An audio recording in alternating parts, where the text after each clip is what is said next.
আমার এই মোবাইলে সর্বোচ্চ কল আসে তারেক জিয়া সাহেবের পিএস অপু সাহেবের কাছ থেকে। আমার সাথে জেলে ছিল 3 বছর, একটু মেল মহাব্বত আছে এই কারণে।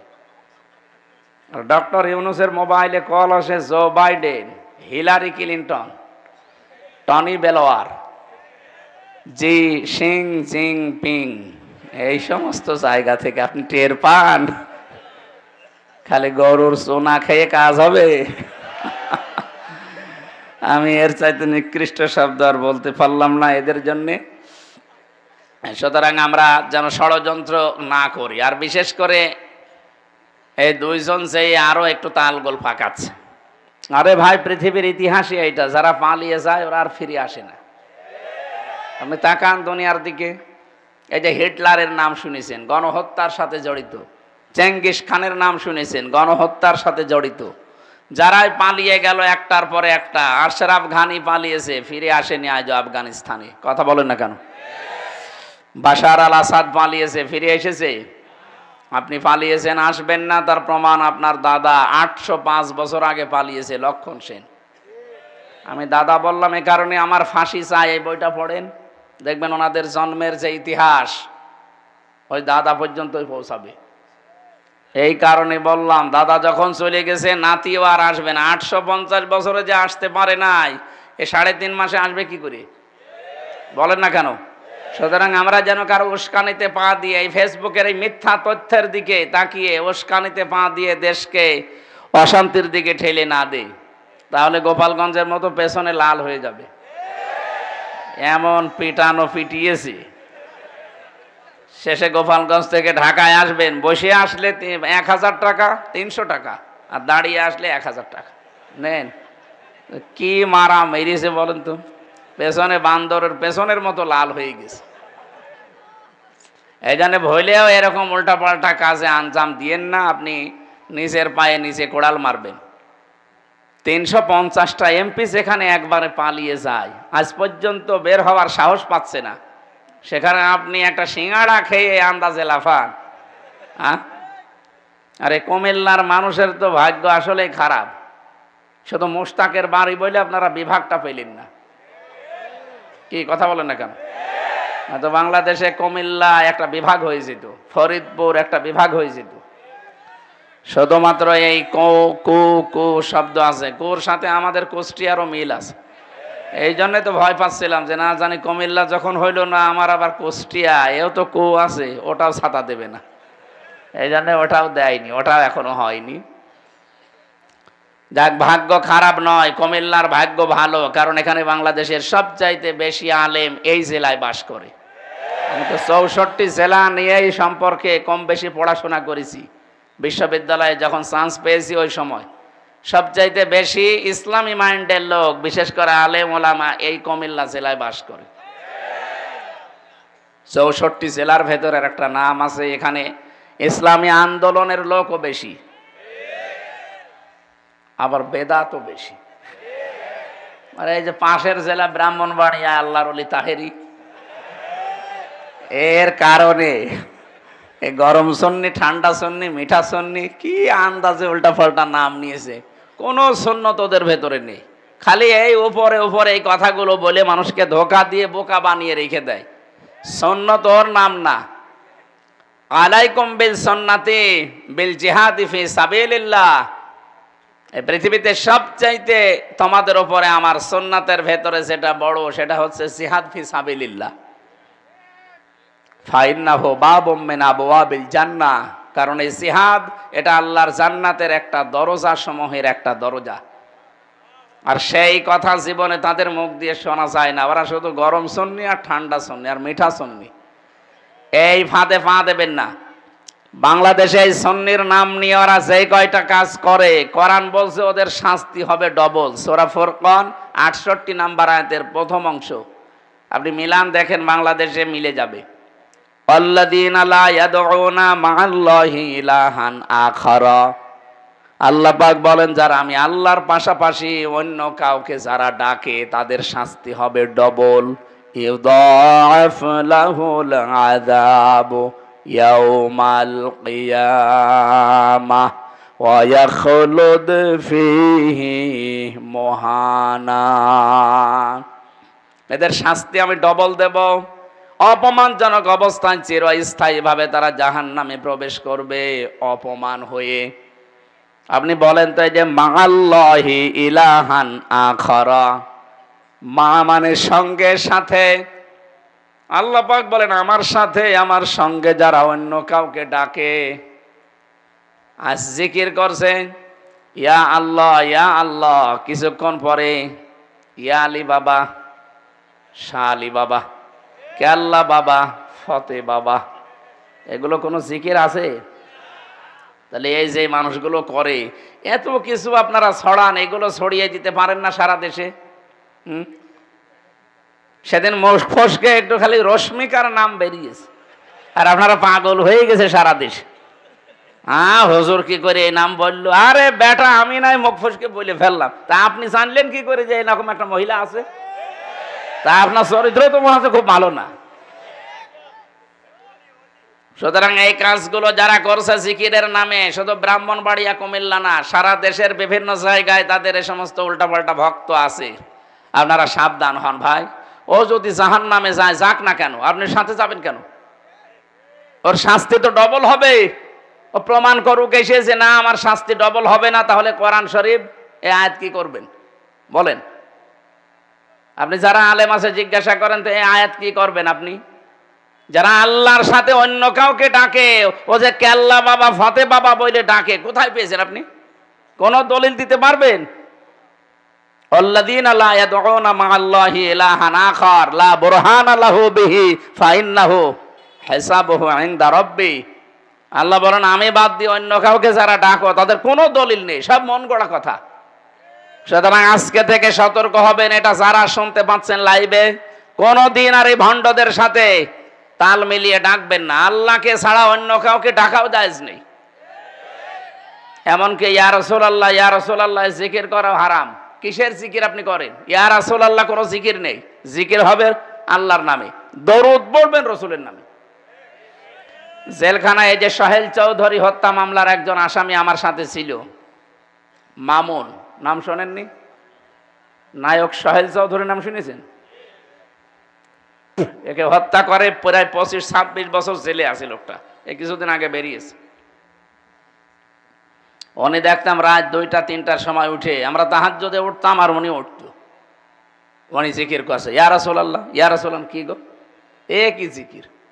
ওনারে একদিন আমি আর মাওলানা মামুনুল হক বললাম যে ভাই আপনি কি জিকির করেন? বলছে কেন, রসুলের এশকে জিকির করি। ইয়া রাসূলুল্লাহ না, আপনি হয়তো জানেন না, আপনাকে কে বুঝিয়েছে এইভাবে জিকির করলেও হয়। আর রসুলের নামে কোনো জিকির নেই। জিকির হবে কার নামে? আপনি আল্লাহর নামগুলো বলেন, ইয়া রহমান ও ইয়া রহিম ও ইয়া খবির ও এই সমস্ত নাম বলেন, জিকির হবে। কিন্তু ইয়া রাসূলুল্লাহ, কেল্লা বাবা, ফতে বাবা কোনো জিকির নেই। এগুলো সব ওই শয়তানদের বানানো। লোকটা দেখলাম পরবর্তীতে ওই জিকির ছেড়ে উনি জিকির করতো লা ইলাহা ইল্লাল্লাহ, লা ইলাহা। সুতরাং আপনারা সঠিকটা বললাম। এরপরও যদি কেউ ভুল করেন, এ দায় আর আমাদের নেই, এখন আপনার দায়িত্বে। ওই শয়তান যদি জাহান্নামে যায়, আপনিও সাথে যান। যান আমার ভাইরা, কোরআনে কারিম যারা শুনতে এসেছি আমরা এই ময়দানে, আল্লাহ রাব্বুল আলামিন কোরআনে কারিমের আমাদের প্রতি কিছু দায়িত্ব আছে কোরআনের।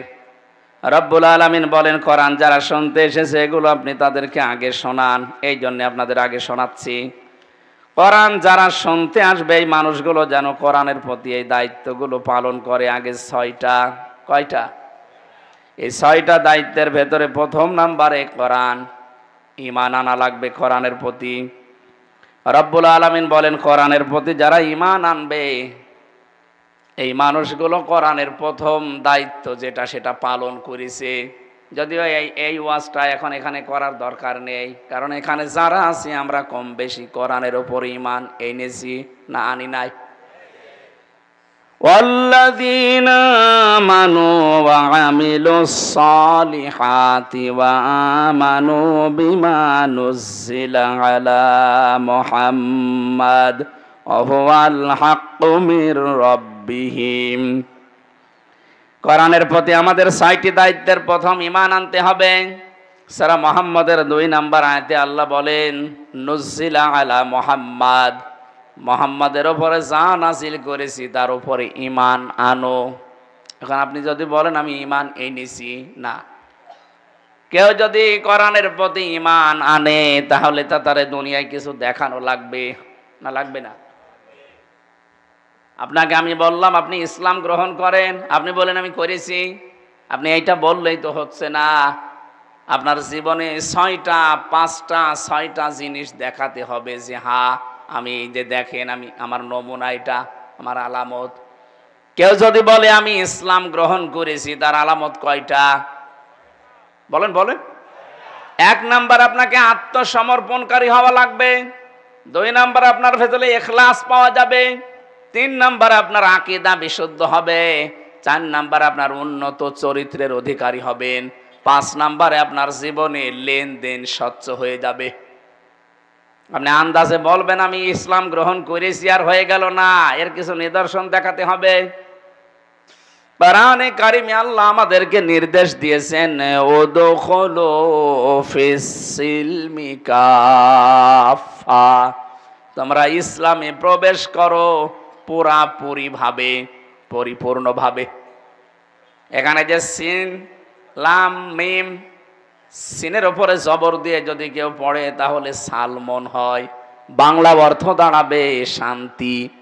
সিনের নিচে জের দিয়ে যদি পড়ে সিলমন, বাংলা অর্থ দাঁড়াবে ইসলাম। আল্লাহ আমাদেরকে ডাক দিয়ে বলেছে তোমরা ইসলামে প্রবেশ করো। কোথায়? আরো জোরে বলেন। কোন মানুষ যদি বলে আমি ইসলামে আল্লাহ প্রবেশ করেছি, আল্লাহ যদি জিজ্ঞাসা করেন কিভাবে, আংশিক না পরিপূর্ণ, এই যে শেষের শব্দে আছে কাফা, পরিপূর্ণভাবে। আপনি এবারও জবাব দিলেন হ্যাঁ আমি পরিপূর্ণ প্রবেশ করেছি। আপনার এই মুখের কথাকে যদি বাস্তবে রূপ দিতে হয় 6টা আনায় 5টা জিনিস দেখাতেই হবে। 1 নাম্বার আপনি আত্মসমর্পণ করবেন কার কাছে? আরো জোরে বলেন। কেমন? আমাদের পিতা যেমন ভাবে করেছিলেন, হযরতে ইব্রাহিম আলাইহিস সালাম, জাতির পিতা হযরতে ইব্রাহিম নবী আলাইহিস সালাম, তিনি আত্মসমর্পণ করেছিলেন আল্লাহর কাছে। ইয ক্বালা লাহু রাব্বুহু আসলিম ক্বালা আসলামতু লিরাব্বিল আলামিন। রাব্বুল আলামিন বলেন ইব্রাহিম আত্মসমর্পণ করো। উনি গাছের মাথায় বসে কাঠ কাটছিলেন কোড়াল দিয়ে, ওখান থেকেই বললেন আল্লাহ আমি আত্মসমর্পণ করলাম, আমার নিজের মন বলতে আর কিছু নেই, তুমি যা বলবা ওইটাই।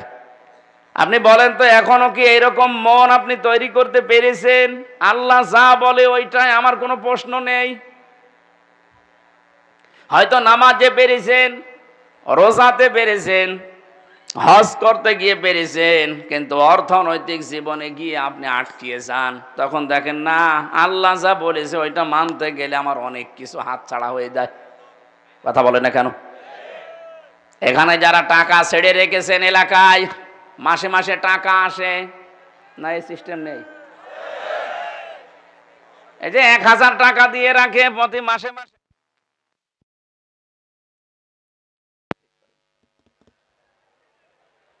ঠিক করেন, এটা ঠিক আছে। 1000 টাকা দিয়েছেন, মাসে মাসে 1200 টাকা করে আপনাকে দেয়, 200 টাকা করে বেশি। এই সিস্টেম এদেশে আছে না নেই? এটা কিন্তু মায়ের সাথে জেনা করার গুনাহ হচ্ছে। সুতরাং এই গুনাহ করে আপনার নামাজ, আপনার রোজা, আপনার হজ হবে বলে আপনার মনে হয়? তাহলে অবশ্যই এখনই এই গুনাহটা বাদ দেওয়া দরকার। যারা যারা অন্তত না বুঝে এই কাজ করছেন, না খেয়ে মরে যান, কিন্তু এই মায়ের সাথে জেনা করার গুনাহ করা যাবে না। আজকে থেকে আপনি বাদ দিয়ে দেবেন। কারা কারা এই গুনাহটা হাত তোলেন তো? এই 2 জন শুধু না, তাহলে আমার এই মাসলা বলার দরকার নেই, ও 2 জন এমনি বাদ দিয়ে দেবে। বাকি কেউ যদি না করে থাকে আলহামদুলিল্লাহ। এই যে যারা এটা যেহেতু গ্রাম অঞ্চল, যারা জমি জায়গা, আমি 1 বিঘা জমি এই মুরব্বীকে দিলাম, উনি 1 লাখ টাকা আমারে দিল। যতদিন জমি জায়গা চাষ করে খাবো টাকা দেওয়া লাগবে না। যখন জমি ফেরত চাইবে টাকা দিয়ে ফেরত নেবে। এই সিস্টেম আছে? এটার কি বলে? গিরপি। এই গিরপি জায়েজ নেই।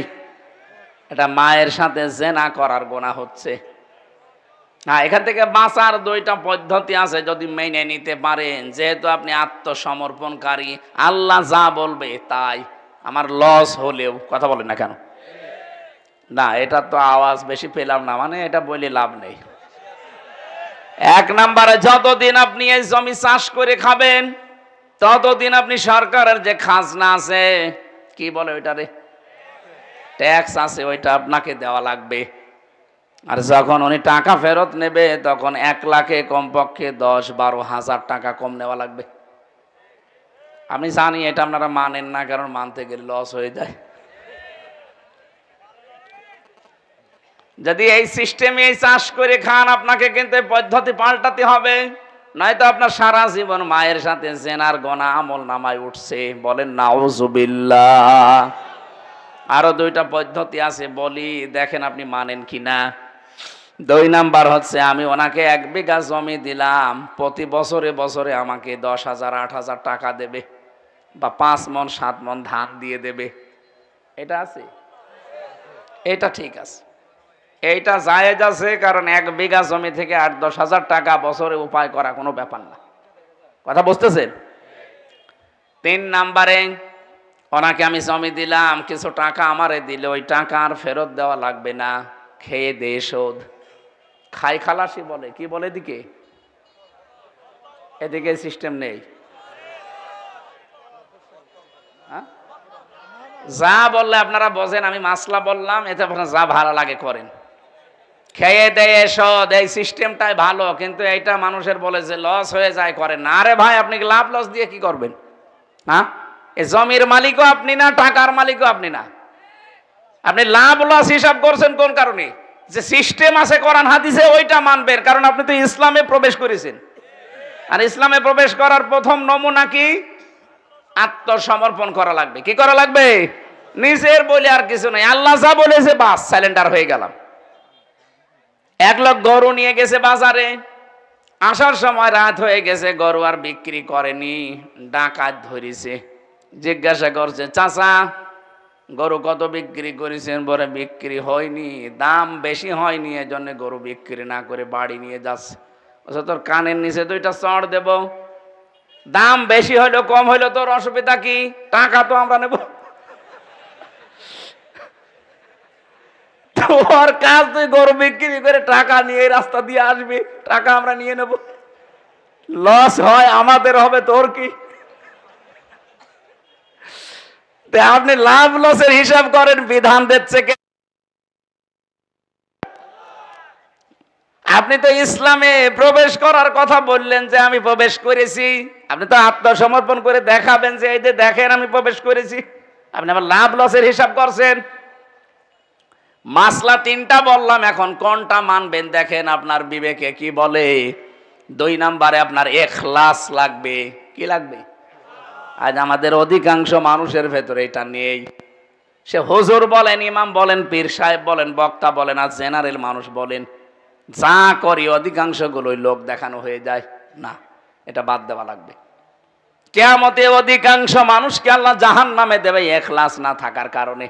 অনেক শহীদ পর্যন্ত জাহান্নামে যাবে লোক দেখানোর কারণে।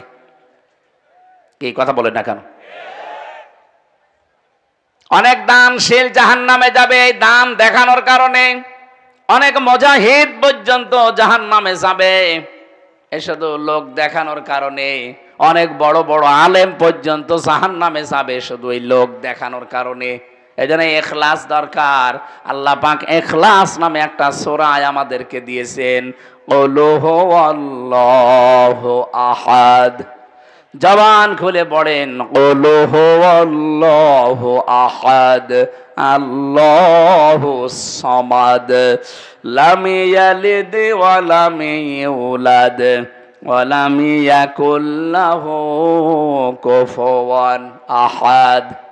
আপনি ইখলাস নেই কাজের ভেতরে, তা আপনি বলেন যে আমি ইসলামে প্রবেশ করেছি, কই আপনার কথার সাথে তো বাস্তবে মিলছে না। 3 নম্বরে আপনার শুদ্ধ আকীদা লাগবে। যেমন আকীদা তৈরি করেছেন, আকীদার ভেতরে শুধু শিরিক ভরা। আমি কয়েকটা বলি, দেখেন তো আপনার আছে কিনা। আল্লাহ যেটা পারে ওইটা অন্য কেউ পারে, এই বিশ্বাস করার নাম শিরিক। এই শিরিক বাংলাদেশে নেই। এই যে ক্ষমতার উৎসকে যারা বলে ক্ষমতার উৎস জনগণ, এরা কিন্তু শিরিক করছে। আর শিরিক করলে সে মুশরিক, মুশরিক হলে সে যাবে জাহান্নামে। কি আর ফতোয়া লাগবে? ইন্নাহু মাইয়ুশরিক বিল্লাহি ফাকাদ হারামাল্লাহু আলাইহিল জান্নাহ। আল্লাহ পাক বলেন, এই পৃথিবীতে কেউ যদি শিরিক করে তার জন্য আমার বানানো জান্নাত আমি হারাম করে দেই। অথচ এই শিরিকটা বাংলাদেশে অনেকের ভেতরে আছে, বুঝে করুক আর না বুঝে করুক। ওরা বলে যে ক্ষমতার উৎস জনগণ। নাকি কুমিল্লায় নেই? আপনি মুসলমানের জন্য আমাকে বাঁচাতে চাই আপনাকে। যদি এরকম বিশ্বাসে থাকেন এখনই পাল্টান। ক্ষমতার উৎস জনগণ এটা বললে কোরআনের 903টা আয়াতের সাথে সাংঘর্ষিক হয়ে যায়। কত? 903টা, ডাইরেক্ট ইনডাইরেক্ট মিলে। আপনি ক্ষমতার উৎস জনগণ বলতে পারেন না, একেবারে গোড়া থেকে শুরু করেন। ইন্নাল্লাহা আলা কুল্লি শাইইন কাদির। সব কিছুর উপরে ক্ষমতা কার? আন্নাল কুওয়াতা লিল্লাহি জামিআ। সব কিছুর উপরে ক্ষমতা কার? কুলিল্লাহুম্মা মালিকাল মুলকি তুতিল মুলকা মান তাশা। ক্ষমতার মালিক কে? সুতরাং এ বিশ্বাসে কারা আছেন আমি জানি না, এক্ষুনি পাল্টান। বাংলাদেশ জামাত ইসলামীর শুধু এই শব্দটা তাদের সংবিধানে ছিল না, তাদের গঠনতন্ত্রে ছিল যে ক্ষমতার উৎস আল্লাহ। এই কারণে তাদের নিবন্ধন পর্যন্ত জালেমরা বাতিল করে দিয়েছিল। আপনি কি মনে করেন ওদের সাথে অন্য কোনো মত পার্থক্যের কারণে? না, এই একটা কারণ মুশরিকরা, ওই জালেমরা চায় এখানে আল্লাহর সার্বভৌমত্বের পরিবর্তে কুফরি মতবাদ প্রতিষ্ঠা করতে। বাংলাদেশ জামাত ইসলামী এরা তারপরেও তো টিকে ছিল। এত ধৈর্যের পরীক্ষা দিয়ে, এত জুলুম নির্যাতন অত্যাচার সহ্য করেও জালেমরা শেষ পর্যন্ত তো নিষিদ্ধই করে দিয়েছিল। আল্লাহ পাক দেখেছেন 5 দিনের ভেতরে ওদেরকে উল্টিয়ে নিষিদ্ধ করে দিয়েছে। আপনি তো জামাতের গায়ে হাত দেননি, আপনি হাত দিয়েছেন সরাসরি আল্লাহর ক্ষমতার গায়ে। কথা বলেন না কেন? জামাত কি ওই কথা ওর বাবার কথা বানিয়ে লিখে দিয়েছে? এই কথা বলেন না কেন? জামাতের ওই কথা কার কথা? আন্নাল কুওয়াতা লিল্লাহি জামিআ, এটারই বাংলা অর্থ আলা লাহুল খালকু ওয়াল আমর। বানিয়েছেন যিনি, হুকুম চলবে তার। ইনিল হুকমু ইল্লা লিল্লাহ, হুকুম দেওয়ার একচ্ছত্র মালিকানা কার? তো এইটাই তো জামাত ইসলাম বলেছিল। আপনি কোন দিকে নিয়ে গেলেন? আপনি কি জনগণকে ধোঁকা দিয়ে বোকা বানিয়ে রাজনীতির নাম করে ফায়দা লুটবেন? সেই সময় এখন আর নেই। এদেশে এখন মানুষ অনেকেই অনেক কিছু বুঝে ফেলেছে। কুমিল্লাবাসী, শুধু ইসলামের কারণে বাংলাদেশে জেলাকে আমি একটু বেশি ভালোবাসি, কারণ আমি জানি এ জেলায় আলেম ওলামা ইসলামপন্থী মানুষ বেশি বাস করে। কিন্তু সাবধান, যাদের ভেতরে শিরিক আছে আপনারাও পাল্টান। অনেক মানুষ মনে করে না 2-1টা থাক, ওর কারণে আর কি। আরে ভাই, নাফরমানি যারা করে ওটা 1-2টাই যথেষ্ট। মুসা নবীকে একবার একটা পিপিলিকায় কামড় দিয়েছিল, লাল পিপিলিকা। যেই জ্বলা আরম্ভ করেছে, যন্ত্রণা, চিন্তা করছে কোথায় পিপিলিকা। পাশে দেখে পিপিলিকার একটা এই যে থানা নাকি বলে বাসা, পা দিয়ে ডলে যত পিপিলিকা ছিল সব শেষ করে ফেলিস। আল্লাহ পাক ডাক দিয়ে বলে, মুসা কি করলে? মুসা, আল্লাহ যন্ত্রণা করছিল, সহ্য করতে পারি নাই, ওর মতো যারেই দেখেছি তারই শেষ করে দিয়েছি। রব্বুল আলামিন বলেন, মুসা আমি যখন গজব পাঠাই, তুমি যে বারবার প্রশ্ন করো আল্লাহ গজব পাঠাও, এখানে তো ভালো মানুষও আছে। খারাপ কয়েকটা মানুষের কারণে এতগুলো ভালো মানুষকে তুমি শেষ করে দাও, এটা তোমার কেমন বিচার? ও মুসা, তুমি কেমন বিচার করলে? পিপিলিকা কামড় দিয়েছিল মাত্র একটা, রাগে পড়ে সবগুলো যে পা দিয়ে ডলে দিলে, কেমন বিচার করলে? জমিন আমি বানিয়েছি, সবাই আমার ইবাদত করার, দুই একটা শয়তান আমাকে বাদ দিয়ে অন্যের ইবাদত করে, তখন আমার ঠিক ওরকম রাগ হয়ে যায়, আমিও ঠিক একেবারে সব সাফ করে দিই। ভালো কোনটা মন্দ কোনটা দেখা দেখি নেই, একেবারে গড় পড়তা সব শেষ হয়ে যায়। এখানে কুমিল্লাকে যদি সত্যি বাঁচাতে চান, আপনারা নিজেরা শুধু ভালো থাকবেন হবে না, চিন্তা ভাবনা করা লাগবে যে যারা শিরিক করছে, বেদাত করছে, এদেরকেও আমরা পথে নিয়ে আসব। ফেরেশতা জিবরাইলকে আল্লাহ একদিন ডাক দিয়ে বললেন, আমাকে শহর উল্টিয়ে দাও। ফেরেশতা এসে দেখে আল্লাহর এক বান্দা জিকির করছে। অনেকক্ষণ লক্ষ্য করে দেখলেন দুনিয়ার কোনো খেয়াল তার নেই। ফিরে গেলেন, ডাক দিয়ে বলে, মাবুদ, তুমি মনে হয় কোনো জায়গায় ভুল করে আমারে পাঠিয়ে দিয়েছো। আমি তো ওই শহরে যেয়ে দেখলাম এমন একজন লোক আছে যে এক সেকেন্ডও তোমার নাফরমানি করে না, সব সময় তোমার জিকিরে আছে। আমি ওই লোকটার দিকে তাকিয়ে শহরে আর কিছু করতে পারলাম না, চলে এসেছি। আল্লাহ পাক বলেন, জিবরাইল, আগে ওই শয়তানটাকে উল্টা। ও নিজে নিজে বেঁচে জাহান্নাম থেকে বাঁচতে চায়, জাহান্নামে জান্নাতে যেতে চায়, অথচ ওর আন্ডারে কত বান্দা বান্দি ওর আশপাশে জাহান্নামের দিকে দৌড়াচ্ছে। সে ব্যাপারে ওর কোনো চিন্তা ভাবনা নেই, মাথা ব্যথা নেই।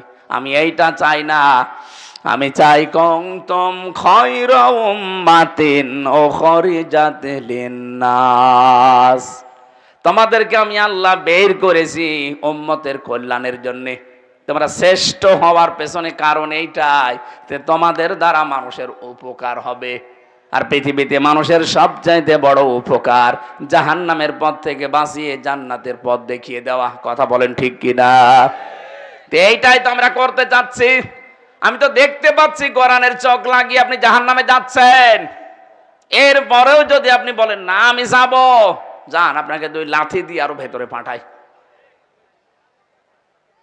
আপনার কারণে যেন আমি ধরা না খাই, এই জন্য তো আমার বাঁচা লাগে। 2 তলা নৌকা চলছে, উপর তলায় আমরা ধরেন এই কয়জন আছি, নিচতলায় আছে এমন কিছু মানুষ, ওদের পানির ব্যবস্থা নেই, খালি উপরে পানি নিতে আসে। আমরা যদি বলি খালি বিরক্ত করেন কেন, নিচে কি পানি নেই? ওরা যদি জবাব দেয় ঠিক আছে পানি আর উপরে নেব না, তোমরা বিরক্ত হও, নিচে একটা তক্তা খুলে নিয়েছে। ওপর থেকে আমরা যদি দেখে বলি লা ইলাহা ইল্লা আনতা সুবহানাকা ইন্নী কুনতু মিনাজ জালিমিন, হবে? বলেন বলুন। যদি এটা দেখে বাঁচতে হয়, সরে ওরা নিচেরা ডুববে না, আমরা উপর তলায় যারা আছি আমাদেরকেও ডোবাবে। এই জন্য বাধ্য হয়ে অন্যায় দেখলে যে কোনো কায়দায় ওদেরকে নৌকার ওই তক্তা খোলা থেকে বিরত রাখাই লাগবে। 56,000 বর্গ মাইলে আপনি উল্টা পাল্টা কাজ করে আল্লাহর গজব নাজিল করবেন। আপনি শুধু একা জাহান্নামে যাবেন না, আমাদেরকেও নিয়ে যাবেন। কথা বলেন না কেন? এই সমকামিতার বিরুদ্ধে আজ আলেম ওলামা এবং এদেশের তাওহীদি জনতা সোচ্চার কেন? আপনি আজকে দেখেন একটা মূর্তি পাথর পর্যন্ত, হযরত লূত আলাইহিস সালামের স্ত্রীকে আল্লাহ পাথর বানিয়ে রেখে দিয়েছে। আপনি যান লূত নবী আলাইহিস সালামের ওই দেশে, এখনো পর্যন্ত পাবেন পাথরটা খাড়া হয়ে আছে। ওটা পাথর না, ওটা জলজান্ত মানুষ পাথর বানিয়ে দিয়েছে আল্লাহ। কিয়ামত পর্যন্ত এটা নিদর্শন। প্রশ্ন আসতে পারে কি করেছিল এই মহিলা?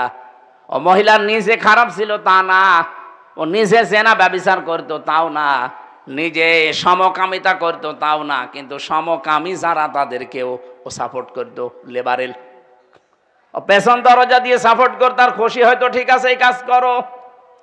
আজ বাংলাদেশে যারা সমকামিতা চায় এবং যারা সাপোর্ট করে উভয় অপরাধী। এরা আল্লাহর সিস্টেমকে পাল্টিয়ে ফেলতে চায়। কয়েকদিন আগে কুষ্টিয়ার 2 জন মেয়ে, ওরা বলছে আমরা মেয়ে মেয়ে বিয়ে করব, যদি বিয়ে না দেন আমরা 2 জনেই মরে যাব। আরে ভাই কি হয়েছে আপনাদের? মেয়ে মেয়ে বিয়ে করবেন, তা আমরা কি ঘাস কাটছি? আমাদের কাজ নেই? আমরা আমাদের কি কলা গাছ বানিয়েছে? আমরা কি করব?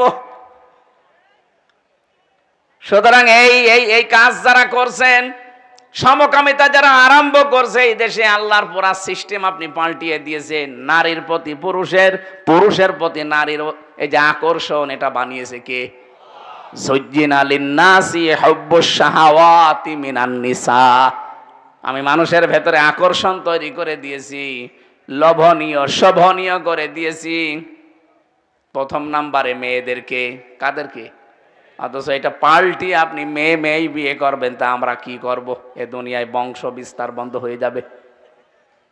কিছুদিন এভাবে চলতে থাকলে মানুষ আর দুনিয়ায় আসবে না। এই জন্য জাপান এখন ছুটি দিচ্ছে, সপ্তাহে 3 দিন ওদের ছুটি, যে আপনারা সন্তান জন্মান। ওদের কাজ নেই, আর খালি সন্তান জন্মাবে। আল্লাহ দয়া করে দেয় তো, এই জন্য কিছু মনে হয় না। যদি সত্যি বন্ধ করে দিত, তামাম দুনিয়া ঔষধ খেলেও কাজ হতো না। এই জন্য এই কাজে যারা আছেন সমকামিতা, আপনি মনে করছেন আমার কাজ আমি করব, আমার অধিকার এইটা। আরে ভাই, আপনার অধিকার ঠিক আছে, আপনি আল্লাহর সিস্টেম পাল্টিয়ে ফেলবেন। এটা করলে যে গজব নাসিল হয়, ডেড সি আছে যায়, এই যে জর্ডানে যান, এখন থেকে আছেন মৃত সাগর বানিয়ে দিয়েছে আল্লাহ। লূত নবীর স্ত্রীকে এখনো পর্যন্ত পাথর বানিয়ে রেখে দিয়েছে। সে তো আর খারাপ ছিল না, সে চরিত্রহীনাও ছিল না, সে ওই কাজও কোনোদিন করেনি, কিন্তু যে কাজ ও সাপোর্ট করতো, পেছন থেকে ও সাপোর্ট করতো। আল্লাহ এত রাগ করেছিলেন, যখন 2 জন ফেরেশতা এসেছে, ফাংজাইনাহু ওয়া আহলাহু ইল্লা মারাতাহু কানাত মিনাল গাবিরিন। সূরা আরাফের 83 নম্বর আয়াতের শেষের দিকে আছে। আল্লাহ পাক বলেন, 2 জন ফেরেশতা পাঠালাম, যাও লূত নবীর স্ত্রী সহ যারা আছে সবাইকে ধ্বংস করে দাও। আসরের সময় 2 জন ফেরেশতা এসে বলে, লূত নবী, আপনার উম্মত যারা আপনার স্বীকার করে এদেরকে নিয়ে আপনি চলে যান, কিন্তু আপনার স্ত্রীকে আপনি নেবেন না, কারণ এখানে আমরা আল্লাহর গজব নাজিল করব, তাকেও ধ্বংস করব। প্রশ্ন আসতে পারে, লূত নবীর স্ত্রী খারাপ ছিল না? কোনো তাফসিরে আমি পাইনি লূত নবীর স্ত্রীর চরিত্র খারাপ ছিল, সে ভালো ছিল। সে কোনোদিন এই সমকামিতা করেও নাই, কিন্তু সাপোর্ট করতো, যারা করতো তাদেরকে সাহায্য করতো, মনে মনে সাপোর্ট দিত। নিজের চরিত্র ভালো, শুধু সমকামিতা আল্লাহর নিষিদ্ধ কাজকে সাপোর্ট করার কারণে যদি আল্লাহ তাকে ধ্বংস করে দেয়, তো বলেন আপনি কোন বুজুর্গ এত? যারা অন্যায় কাজ দেখবে, এদের ইমানের প্রথম ধাপ হচ্ছে তারা হাত দিয়ে বাধা দেবে। এই হাত মানে শুধু এই হাত না, মান রাআ মিনকুম মুনকারান ফালিয়ুগায়্যিরহু বিয়াদিহি। বিয়াদুন মানে হাত, কিন্তু শুধু এই হাত না। এই বিয়াদুন মানে আইনের হাত, এ বিয়াদুন মানে ক্ষমতার হাত, এ বিয়াদুন মানে প্রভাব প্রতিপত্তির হাত, টাকা পয়সার হাত। যে কোনো ভাবে আপনাকে অন্যায়টা বন্ধ করাই লাগবে, যদি আপনার ক্ষমতা থাকে। যদি না পারেন, তাহলে মুখ দিয়ে প্রতিবাদ করবেন, বলবেন, মিছিল মিটিং করবেন, মানববন্ধন করবেন। এরপরও যদি আপনি না পারেন, মনে মনে সিদ্ধান্ত নেওয়া লাগবে, আল্লাহ এটা কি করে বন্ধ করা যায়। এই সিদ্ধান্ত নিয়ে আপনি এগিয়ে যেতে থাকবেন। এটাও যদি আপনার ভেতরে না আসে, আপনি আরো অন্যায় কাজ দেখলে খুশি হন, বুঝতে হবে আপনার ঈমান নেই, আপনি বেঈমান। এই 15.5 বছরে যে অন্যায়গুলো হয়েছিল, আপনি বলেন তো, এই 15.5 বছরে যে অন্যায়গুলো হয়েছিল মানুষের উপরে, আপনি কি দেখেননি? 48,000 পীর কিচ্ছু বলে নাই, শুধু জিকির নিয়ে ব্যস্ত ছিল, ও দরবার নিয়ে ব্যস্ত। আরে ভাই, আপনার হাতে ক্ষমতা নেই বুঝলাম, মুখে তো প্রতিবাদ করতে পারতেন। বিনা কারণে হাজার হাজার আলেম এই 15.5 বছরে জেলে বন্দি আছে, আয়না ঘরে বলে গুম হয়ে পড়ে আছে, কেউ জানে না। একটা বার 48,000 পীর এক জায়গায় হওয়া যায়নি যে না এটা চলতে দেব না, আমরা দরকারে রাজপথে যে বসে পড়লাম। যতদিন আলেমদেরকে ছেড়ে না দেওয়া হবে, ততদিন দরবারে ফিরে যাব না। কোন পীর এই ঘোষণা দিয়েছে দেখান। আপনার হাতে নেই ক্ষমতা বুঝলাম, মুখে তো বলতে পারতেন। মুখেও নেই বুঝলাম, আপনি তো অন্তরে পরিকল্পনা করতে পারতেন কি করে এটা বন্ধ করা যায়, তাও করেননি, আরো খুশি হয়েছেন। এই যে মাইজ ভান্ডারী আলেমদেরকে ফাঁসি দেওয়ার কারণে শয়তান খুশি ছিল। কথা বলুন। এই যে আপনার এক জেলা পরেই তো, ফেনীর পরেই তো চট্টগ্রাম, এই ফটিকছড়িতে শয়তানের বাড়ি, নসিবুল বশর মইজ ভান্ডারী, আসলে ভান্ডারী। এটা কোরআনের পাখি আল্লামা শহীদ দেলাওয়ার হোসাইন সাইদি রহমতুল্লাহ আলাইহি, তার নামে মিথ্যা মামলায় শয়তান প্রথম দেয়। আর আরেকজন আছে, চাঁদপুরে বাড়ি, এমপি ছিল। কিসের এমপি? 8 সাল থেকে 24 সাল পর্যন্ত যারা এমপি দাবি করেন, এরা মিথ্যাবাদী। কারণ কিসের এমপি? আমরা তো ভোটই দেইনি, আর নির্বাচনও হয়নি। এই জন্য কোনো পোস্টারে পেপারে যদি লেখা দেখেন যে এই 8 সাল থেকে 24 সালের ভেতরে যারা নির্বাচনের নামে প্রহসন করে এমপি হয়েছে, মন্ত্রী হয়েছে, মেয়র হয়েছে, উপজেলা চেয়ারম্যান হয়েছে, এরা যদি নামের নিচে লেখে সাবেক এমপি, সাবেক মন্ত্রী, চড় লাগাবেন। কারণ আপনি অবৈধ কথা লিখতে পারেন, এটা মিথ্যা কথা। হ্যাঁ, আপনি লিখতে পারেন সাবেক চোর, এতটুকু লেখা যায় না। আর একটু বেশি লেখেন সাবেক ডাকাত, কিন্তু আপনি সাবেক এমপি লিখবেন কোন কারণে? সাবেক এমপি যারা ছিল তাদেরকে আপনি ফাঁসি দিয়েছেন, যারা জনগণের ভোটে নির্বাচিত। আমি তো নিজে পিরোজপুরে গেছি, আল্লামা সাইদি, হিন্দুরা পর্যন্ত তাকে রায় দিয়েছে। আর তার নামে মিথ্যা মামলা, ধর্ষণের মামলা উলট পালট লিখে আপনি তাকে কারাগারের ভেতরে পারলেন না, মিথ্যা আশ্বাস দিয়ে বের করে নিয়ে এসে ইনজেকশনই মেরে ফেললেন। আরে ভাই, আমার সাথে তো ছিল, আমি তো দেখেছি একদিন, এই 3 বছরের ভেতরে একদিন আমার সাথে দেখা হয়েছিল। যে অবস্থা তার, ওইভাবে মরার কথা না, আপনারা মেরে ফেলেছেন। কারণ ওর ভেতর থেকে মানুষ মারা কোনো ব্যাপারই না।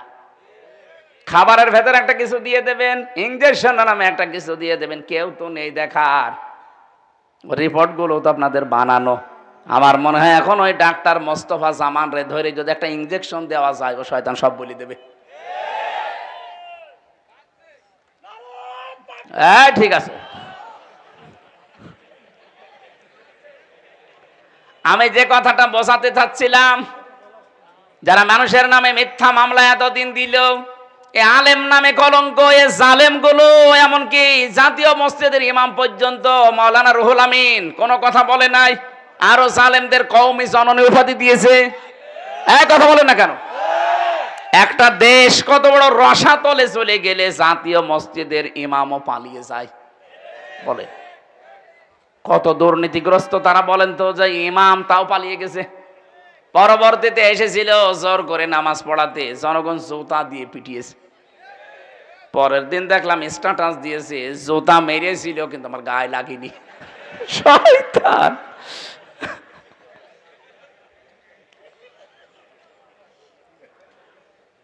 15.5 বছরে পীরের নাম নিয়ে দরবার গরম করলেন, অন্যায় দেখে হাত দিয়ে পারেননি, মুখ দিয়ে করবেন, মুখ দিয়ে পারেননি, অন্তরে পরিকল্পনা করবেন কি করে এটা বন্ধ করা যায়, তাও করেননি, আরো মনে মনে খুশি হতেন।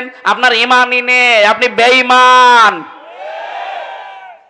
আপনার যে মর্যাদা, কেন আপনি তো নিজেই টের পাচ্ছেন আপনার মর্যাদা কোন কারণে। কুনতুম খায়রা উম্মাতিন উখরিজাত লিন-নাস তা'মুরুনা বিল মারুফ ওয়া তানহাউনা আনিল মুনকার ওয়া তু'মিনুনা বিল্লাহ। মানুষকে ভালো কাজের আদেশ দেওয়া লাগবে, অন্যায় কাজে বাধা দেওয়া লাগবে। এই দুইটা কাজ করতে হলে শুধু মুখ দিয়ে হয় না, এটার জন্য পাওয়ার লাগে। কথা বলেন না কেন? আমি সারা জীবন যদি বলি ভাই নামাজ পড়েন, নামাজ পড়েন, হয়তো নামাজ ধরবেন তো একদিন পরে ছেড়ে দেবেন না। এটা যদি আইন পাশ করে কায়েম করে দিতাম যে নামাজ না পড়লে 10 বছর জেল, এ বাংলাদেশে ওযু না করেও নামাজ পড়তো। এই জন্য আল্লাহ যারা ক্ষমতায় যাবে তাদের প্রথম কাজ দিয়েছেন আল্লাযীনা ইম্মাক্কান্নাহুম ফিল আরদি আকামুস সালাহ। আমি যদি আমার বান্দাদের ভেতরে কোন ইমানদারকে ক্ষমতা দেয়, সর্বপ্রথম তার কাজ হবে সে যেন নামাজের বিধান কায়েম করে দেয়। আজ 53 বছর যারা আসতেছে ঘুরে ফিরে, একটাও তো হিন্দু আসে নাই, এসেছে সবই তো মুসলমান। তো কি জবাব দেবেন আপনি বলেন? খালি রাষ্ট্রপতি প্রধানমন্ত্রী পদবি দিলে হবে? এই পদবিগুলোই তো আপনাকে জাহান্নামে নেওয়ার কারণ হয়ে দাঁড়াবে। একটা বারের জন্য ঘোষণা দিতে পারলেন না রাষ্ট্রপতি হয়ে, প্রধানমন্ত্রী হয়ে, যে মুসলমানের দেশ এটা, 96% এখানে মুসলমান, আমি নামাজের বিল কায়েম করে দিলাম। পালন হয়তো না হয়তো পরে দেখতাম, কায়েম তো করতে পারতেন। কি জবাব দেবেন আপনি বলেন? এবার মরে তো গেছে অনেকে, এখনো মরছে, কি বলবেন? দুনিয়ার জীবন তো শেষ করে ফেললেন। আর দ্বিতীয়ত তো আরো কঠিন, তানহাউনা আনিল মুনকার, অন্যায় কাজে, নাহা শব্দের শাব্দিক অর্থ প্রতিবন্ধকতা সৃষ্টি করা, বাধা দেওয়া, নিষেধ করা। আরে ভাই, এটা ওয়াজে, এটা নসিহতে কাজ হয় না, এটা বাধা দিতে হলে আইন লাগে, ক্ষমতা লাগে। ঢাকার মালিবাগে দেখেন একজন চেঙ্গিস খান দাঁড়িয়ে আছে, পুলিশ এরকম একটা লাঠি নিয়ে দাঁড়িয়ে আছে। এই লাঠি তোলার কারণে হাজার হাজার গাড়ি সব দাঁড়িয়ে গেছে। কথা বলেন না কেন? ওই এইভাবে খালি লাঠিটা এভাবে নিয়েছে, সব দাঁড়িয়ে গেছে। লাঠি আবার এভাবে তুলবে, সব গাড়ি আবার যাবে। কেন, কি আছে ওর লাঠির ভেতরে? ওরে চাপা দিয়ে মেরে ফেললেও তো অসুবিধা নেই। না, ওর লাঠির ভেতরে আইন আছে। কি আছে? যত বড় ক্ষমতাধর আপনাকে দাঁড়ানো লাগবে, যত বড় টাকার মালিক আপনি দাঁড়ান, ওই লাল বাতি শেষ হয়ে সবুজ বাতি জ্বলবে, ও লাঠি তুলবে, তারপরে আপনি যাবেন। এই জন্য আইন না হলে অন্যায় বন্ধ করা সম্ভব 100 ভাগ না। কথা বলেন ঠিক কিনা? যেন আমাদের মর্যাদা যে কোন জায়গায় আমরা তাও জানি না, আন্দাজে মর্যাদা পাওয়ার জন্য জোর করি। আরে ভাই, জোর করে কোনোদিন সম্মান পাওয়া যায় না। জোর করে যা পাওয়া যায় ঘৃণা। কি পাওয়া যায় বলেন? হয়তো সামনাসামনি আপনাকে আপনার ক্ষমতার কারণে, আইনের কারণে, আপনার টাকা পয়সার কারণে, প্রভাবের কারণে আপনাকে সম্মান দেয়, তো পেছনে যে বরদোয়া করে, আল্লাহ ও হারামি মরে না কেন? হাজ্জাজ বিন ইউসুফ একটা লোক ছিল, খুব জালেম। মন্ত্রী পরিষদ এসে বলছে, বাদশাহ আপনার জন্য তো রাস্তাঘাটে যাওয়া যায় না, শুধু মানুষ আপনাকে গালি দেয়, কেউ জালেম বলে, কেউ জালেমের বাচ্চা বলে। বলছে ঠিক আছে, আমি দেখি কে গালি দেয়। বাইরে এসেছে, ছদ্মবেশ নিয়ে বাইরে এসে এক গ্রাম্য লোকের সাথে দেখা, ডাক দেয়, বলে ওই এদিকে আয়, তুই হাজ্জাজ বিন ইউসুফ লোকটাকে চিনিস? বলছে হ্যাঁ চিনি। কিরকম? ও জালেম। হ্যাঁ জালেম? যেই বলেছে জালেম, ওর মাজাজ গেছে আরো খারাপ হয়ে। ডাক দিয়ে বলছে, বেটা তুই হাজ্জাজ বিন ইউসুফ চিনিস? বলছে না, আমি সেই লোক। চিন্তা করছে, আল্লাহ আমি কার সামনে কি বললাম, আমার তো মাথা থাকবে না। ডাক দিয়ে বলছে, বাদশাহ নান্দার আপনি কি আমারে চেনেন? না, আমি এই গ্রামের ওই লোক যার মাসে 2 দিন মাথা খারাপ হয়, আজকে তার পয়লা দিন। ও তুই পাগল! পাগল বলে ওই দিন বেঁচে গিয়েছে, তাছাড়া বাঁচার কথা ছিল। বলেন, আমরা এই 15.5 বছরে পাগল বলে বেঁচে আছি। হচ্ছে না। এটা হওয়ার জন্য সর্বপ্রথম নাম্বারে আল্লাহর কোরআনের উপরে ঈমান আনতে হলে, ইসলামে আমি প্রবেশ করেছি এটা দেখাতে হলে আমার ইখলাস লাগবে। আমি যা করব এখন থেকে আমি যেন লোক দেখানো না করি, আল্লাহর জন্য। আমি যা করব আমার আকীদা যেন শুদ্ধ হয়, আল্লাহ বাদে আমি কাউকে ক্ষমতার উৎস মানি। খালি এই সামিয়ানার নিচে বের হয়ে থাকবে তো? ঠিক থাকবে। বাংলার 18 কোটি মানুষকে আমি বড় আহ্বান জানাচ্ছি, আসেন। 53 বছর তো দেখলেন বিভিন্ন মানুষ চালিয়েছে, কিছুই পাননি। আপনি একটু দেখেন না কেন, 5টা বছর কোরআনের হাতে তুলে দিয়ে দেখেন, এ দেশটা একেবারে শান্ত করে ফেলবে। কিসের চাঁদাবাজি? নামও থাকবে না ছয়াকার দয়াকার, পোড়া পাল্টিয়ে যাবে। আপনি যে নামেই নেন না কেন, অনেকে বলে না একটু হাদিয়া নেই, এটা বকশিস নেই। কিসের বকশিস, কিসের হাদিয়া? কত মানুষ আজ কুমিল্লায় ঘর বাড়ি বানাতে পারে না। বড় ভাই আসে, মেজ ভাই আসে, সেজ ভাই আসে, ছোট ভাই আসে না, এই জেলায় নেই। সব বন্ধ হয়ে যাবে, শুধুমাত্র কোরআনের হাতে একটু তুলে দেন। সময় আল্লাহ যখন আপনাকে দিয়েছে, কাজে লাগান না কেন? এটা যদি এবার ভুল করেন, দেখবেন 50 বছরও আপনি আর এদেশে ইসলাম পাবেন না। এই জন্য আমরা আল্লাহর এই দেওয়া সুযোগকে কাজে লাগাবো।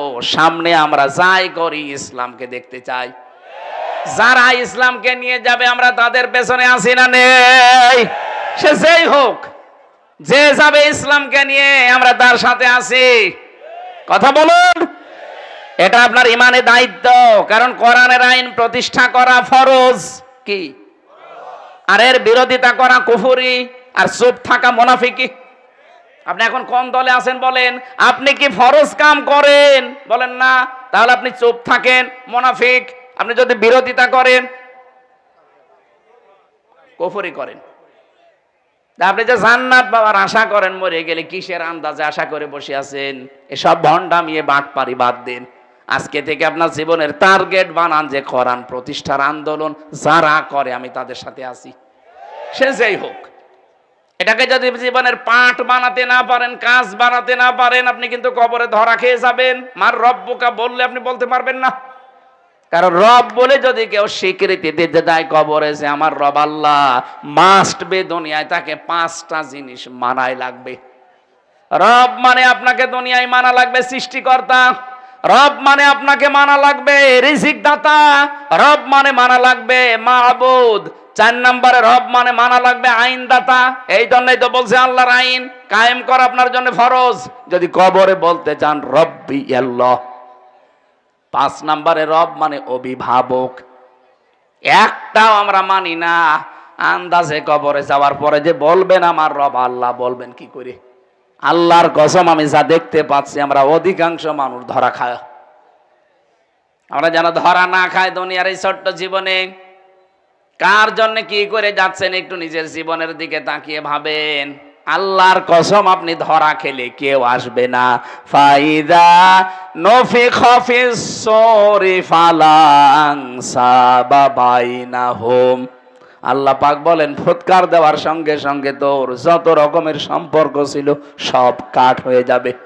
আপনি শুধু চোখ বন্ধ করে দেখেন, যত রকমের সম্পর্ক দুনিয়ায়, বউ বলেন, মা বাবা বলেন, ছেলে মেয়ে বলেন, ফুফু বলেন, জামাই বলেন, সব সম্পর্ক শেষ।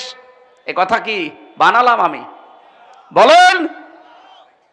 আপনি যদি এখন মারা যান, এই যে মুরব্বী এখন থেকে 100 বছর পরে যদি এখানে আসে, এই কুমিল্লার ঘটনা 100 বছর পরে আসবে, ওই সময় আর এখানে আর কাউকে পাবে? বলেন না কেন?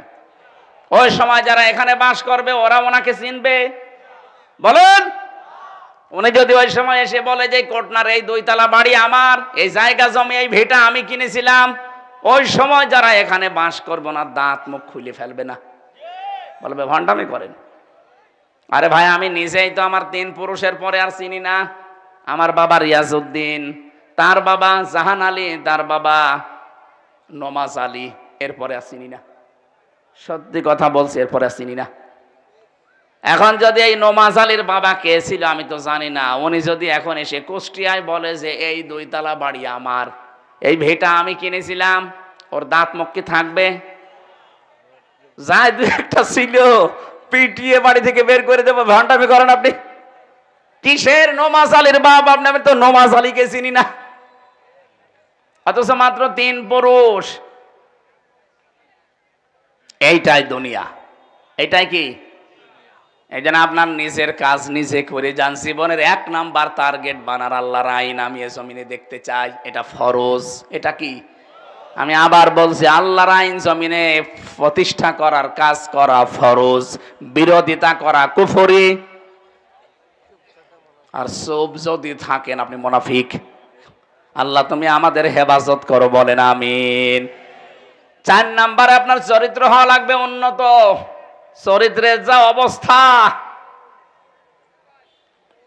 উন্নত চরিত্র তো ওইটা যে চরিত্রের কারণে মানুষ মারা যাওয়ার পরে হায় হতাশ করে, মারা যাওয়ার পরে আফসোস করে। আর এমন চরিত্র আমি বানিয়েছি, আমি শুধু চোখ বন্ধ হতে দেরি মানুষ আরো মিষ্টি খায়। কথা বলেন না কেন? আমার লেনদেনও ভালো নেই, লেনদেনও ঠিক নেই।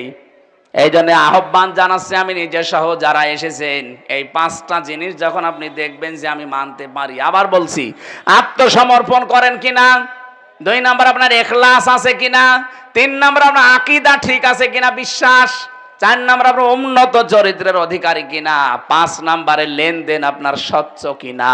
এই 5টা জিনিস যখন দেখবেন তখন মনে করবেন যে আমি ইসলামে প্রবেশ করেছি। রব্বুল আলামিন বলেন আমার কোরআনে কারীম যে 6টা দাবি তোমাদের উপরে করে, তার 1 নম্বরের দাবি এই যে তার উপরে ওয়াল্লাযীনা আমানু ওয়া আমিলুস সলিহাতি ওয়া আমিনু বিমা নুজিলা আলা মুহাম্মাদ। মুহাম্মাদের উপরে যে কোরআন নাজিল হয়েছে তার উপরে আপনাকে ঈমান আনা লাগবে। 2 নম্বর এটা পড়তে হবে, 3 নম্বর এটা শুনতে হবে, 4 নম্বর এটা বুঝতে হবে, 5 নম্বর এটা মানতে হবে, 6 নম্বর এটা বাস্তবায়ন করতে হবে।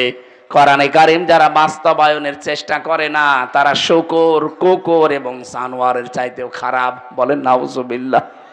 এটা সূরা মায়েদার 60 নম্বর আয়াতে আছে। আল্লাহ আমাদেরকে হক আদায় করে এই কথাগুলো বাস্তবে মেনে চলার তৌফিক দেন, বলেন আমিন। সূরা ফুরকানের ৭০ নম্বর আয়াত আমরা পড়েছিলাম। আমাদের আজকের আলোচনার বিষয় ছিল জালেমদের পরিণতি। জালেম বাদশা যারা, তাদের যুগে যুগে কি পরিণতি আল্লাহ ঘটিয়েছেন এবং এখান থেকে আমাদের শিক্ষা কি। আপনারা কি সারাদিন আসলে বসে আছেন? তো এই জন্য অনেকের বিরক্ত লাগছে এবং আর ধৈর্য সহ্য আর কতক্ষণ থাকে। রায় তো ভাই বেজে যাচ্ছে প্রায় 11টা। আল্লাহ রাব্বুল আলামিন বলেন, বাড়ি থেকে যারা এই নিয়ত নিয়ে আজকের এই অনুষ্ঠানে এসেছিল তাদেরকে আপনি শোনান, ইল্লা মান তাবা ওয়া আমানা ওয়া আমিলা আমালান সলিহা। যারা এই নিয়ত করে বাড়ি থেকে এসেছিল যে আল্লাহ আজকে কিন্তু আমি তওবা করে ভালো হয়ে যাব, আমি ঈমান আনার পরে যা আমার বিশ্বাসে আছি এতটুকুর উপরে আমি ভালো ভালো কাজে আঞ্জাম দেব, ফাউলাইকা ইউবাদদিলুল্লাহু সাইয়্যাতিহিম হাসানাত। রাব্বুল আলামিন তাদের জন্য একটা সুসংবাদ দিয়েছে, ওর পেছনে একটা গোনাহ আর বাকি থাকবে না, সব আমি বদল করে পাল্টিয়ে ভালো ভালো কাজ আঞ্জাম দেওয়ার মাধ্যমে সওয়াবে নেকি দিয়ে পাল্টিয়ে দেব। জোরে বলেন সুবহানাল্লাহ। এজন্য আমরা যারা এসেছি আজকে এই নিয়তে অবশ্যই এসেছি যে আল্লাহ আর যাই করেছি পেছনে আজকে আমি তাওবা করে ভালো হয়ে যাব। সত্যি এই নিয়ত নিয়ে যদি আমরা এসে থাকি, আল্লাহ আমাদের জীবনের পেছনে অপরাধ পরিবর্তন করে নেকি বানাবে।